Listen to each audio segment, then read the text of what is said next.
Welcome back. We're going to be turning our attention now to a story that is raising eyebrows across the African continent. For the first time in history, an Israeli president has landed in Zambia, a country once known for its unwavering solidarity with the Palestinian people. President Isaac Herzog's visit is framed as an effort to deepen economic and agricultural cooperation. But it comes at a time when Israel stands accused of genocide in Gaza and faces growing international isolation. Now, the question is many are asking, and I think you at home, myself, are asking, why Zambia specifically and why now? Is this a strategic outreach to secure African allies amid condemnation and isolation from everyone else across the globe? And what does Zambia's embrace of Israel say about the moral trade offs that African governments are willing to make in pursuit of investment and diplomatic favor? And to help us unpack this, we're joined from Lusaka by activist and commentator Yusuf Pathan, who's been tracking Israel's deepening footprint in African politics and economics. Yusuf, good morning. Thank you so much for joining us. Really appreciate you giving us your time. Yeah, thank you very much. Good Mm. morning to you as well. Yeah, definitely. I think let's jump right into it. Israel is framing this, is calling this a historic moment of partnership, but yet many people across the world and specifically here in South Africa, a long-term friend and ally of Zambia, see it as charm offensive to counter. For Israel to counter this growing isolation. From your vantage point in Zambia at this current moment, how is this visit being justified and how is it received? Look, first of all, the opposition are not very happy with it. They are, they in fact asked if the government could cancel this fellow's trip. And it's not very, very well publicized either, because some of the leading activists I spoke to didn't even know that President Herzog was in the country. So it's given a surprise to a lot of Zambians themselves. And your question is very pertinent. Why now? Even we don't know, because it's like a secret thing. And we just as shocked as you people are, and possibly the rest of the world, being leaders in the anti-Israel movement. We've suddenly changed sides. Mm, So even we don't know what induced this kind of change.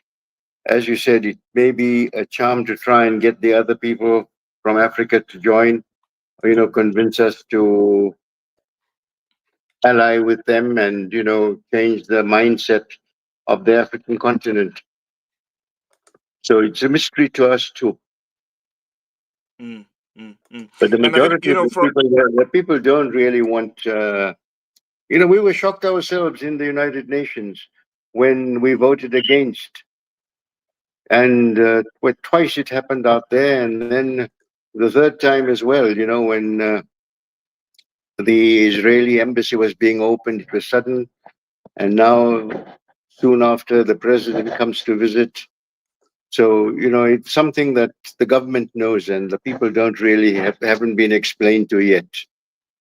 mm, and I think that's the most concerning part. And from a South African's point of view, on how we view Zambia, I think it's one of the countries that we see as being part of the liberation front of countries like ours, South Africa, a country that strongly backed anti-colonial struggles and stood in solidarity with South Africa during its dark days of apartheid.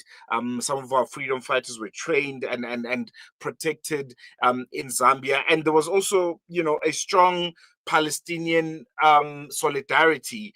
Um, how do you now reconcile that legacy with this new warmth towards a state that's currently facing genocide allegations in Gaza, brought to you by South Africa, a close friend and ally of Zambia? This is the mind-boggling question. Remember, times change. The Israeli embassy was shut down here 52 years ago. Mm, And 52 years is a long time. Times change, people change, perceptions change, people forget. And what surprises us is that, you know, Israel and Palestine are so much in the forefront of the news these days that there's no excuse, uh, to know that what's happening in the world. And in spite of that, we've made this decision. So we're waiting for government to explain and, tell us what it's for. I remember when Mandela was released from the aircraft, the 25-kilometer journey to town was lined with people on both sides of the road welcoming three great freedom fighters, Mandela, Yasser Arafat, and Kaunda. And it has never happened again. So, the people of this country are very, very conscious of what the freedom fighters did for us. And it's mind boggling, and it's worrying to think, we don't know why, what, etc. But there's a possibility that, people are wanting favors, and we China woos us, America wants to woo us. We're in a very strategic part of Africa, right in the Mm, center of Central Africa. And, we are surrounded by countries that have great resources: the Congo, Tanzania, Namibia, Zambia itself. So, and the world wants our resources. And maybe it's a fight that, we don't know what's happening in the background. And normally politicians don't tell you what they're negotiating, etc., unless, it's something that's very viable, and the people will accept it very easily. This is actually a very sore thumb sticking out in the eyes of the people here. mm, mm, mm. Um, let's talk about Palestinian solidarity in Zambia. Has there been, a strong showing of support for the people of Palestine and a condemnation of this genocide from the general public? Because also often we tend to see discrepancies when it comes to the stance of the government and how the general population of a country feels like on what some might call a polarizing issue like that of Palestine. What does it look like in Zambia in essence? Is there a strong, solid Palestinian solidarity movement in Palestine for Gaza and against Israel? You see, these days, because of the social media system, everybody knows what is happening. And if you speak to anybody in the streets, you speak to the people, they're all very, very pro Palestine and very anti Israel. But as far as demonstrations, peaceful demonstrations, nothing has been allowed because you need a police permit to be able to have a peaceful demonstration. And many people have tried to obtain these permits, but no one has succeeded. And Mm, the people of Zambia are not, violent. They obey the law and they don't really want trouble. So therefore, they don't really make any issues with it. But certainly, the political opposition are the ones that do speak out, and they didn't want the visit of this guy. And anyway, we're going to see now how things will span out. We may be able to be told how, what, why, we went back to the Israeli embassy.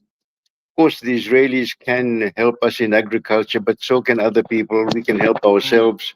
We have, 40% of sub-Saharan water is in this country, and people do look at us, those people that have foresight, they do look at us as if, we could be the breadbasket for this region. 40% of sub-Saharan water is here. We have ample land, and we have, the people are hungry. The world is hungry. So I'm sure that in the years to come, not will be we won't be only looked at for our natural resources, but for even our agricultural products. mm, mm, The northern part of this country has an average rainfall of 70 inches per year. So we are in a very fortunate position from that point of view. So, mm, again, this may be one of the reasons why we're being courted. And at the moment, it looks as if the American side is winning. most definitely. And do you think we are bound to see more of this crusade by Israel into other different parts of the African continent using the same modus operandi to try and charm with these investments and agricultural corporations and aid because they seem to be isolated the world over, whether it's in Europe, is in South America. No one wants to play ball with Israel at this current juncture, and it looks like Africa is the new frontier for them. Well, look, nearly 200 countries in the world, over 150 have shunned Israel. So as days go on, and if this peace doesn't happen, obviously more and more people are going to be anti-Israel, and it'll only leave the satellites and America and Israel that will be together. Of course, with the rise of new thinking in Africa, the Namibian president Traore, and I think there's hope for Africa in the sense that new leadership will take us, to a different path in world politics. And really, the quicker Africa unites as one and speaks as one, we won't have peace on the continent because you can see how these guys have been, the colonialists have been exploiting us, fighting one against the other, one tribe against the other. When Mm, Kaunda was our president, we had unity of the nation, and now we're going tribal. And I don't see, unless we really repair our moral attitudes, and this tribalism, which is a very wicked thing, will always decide on which side, how the voting will go. It's always going to be on mm, tribal lines, because unless the people become educated, and unfortunately, the rural areas, still the politicians will exploit the rural areas on tribal basis. mm, no, most definitely. Yusuf, I think we're going to leave on that note. Thank you so much. I think for giving us that insight. It's a very, very concerning state of affairs, in Zambia, and for us here in South Africa, because of our close relationship and ties with Zambia, and the role that Zambia plays in the SADC region and ultimately the whole of Africa. I think it's going to be an interesting one to see how this visit, ultimately pans out and if there'll be consequences for it. But we're going to definitely really appreciate it. No, and on a personal note, I mean, we admire what you guys have stood up for. And, may God bless you and your country and bring you peace and harmony as quickly as possible. Thank you very much for having me. Well, there you have it, Yusuf Pathan coming to us live from Lusaka in Zambia, where Israeli president will be or is visiting the country. And it's interesting. President Isaac Herzog in Zambia at this current moment. Israeli's visit to Zambia, I think it's one that's concerning. They may be wrapped in the language of diplomacy and development in this charm, but I think beneath the handshakes lies a harder questions about power, about principle, and most importantly about complicity. And my fear is Israel might want to pin African countries against each other, to play proxy wars, to destabilize the unity that Africans have, and the strength of that united voice when it comes to condemning their actions against Gaza and the genocide that we've all seen unfolding. But big, big disappointment from Zambia and the authorities in that part of the world. And I think it's now up to the public, the people of Zambia, to now get out into the streets to protest, to ask their government hard questions. Why is a president whose country is currently standing trial for a genocide against the people is in our shores? What business do we have with baby killers?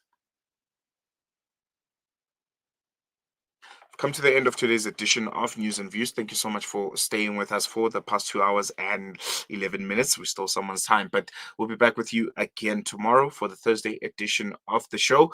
From myself, Salailo, and everyone that made today's edition of News and Views a possibility, we'll see you again tomorrow. Shap, shap.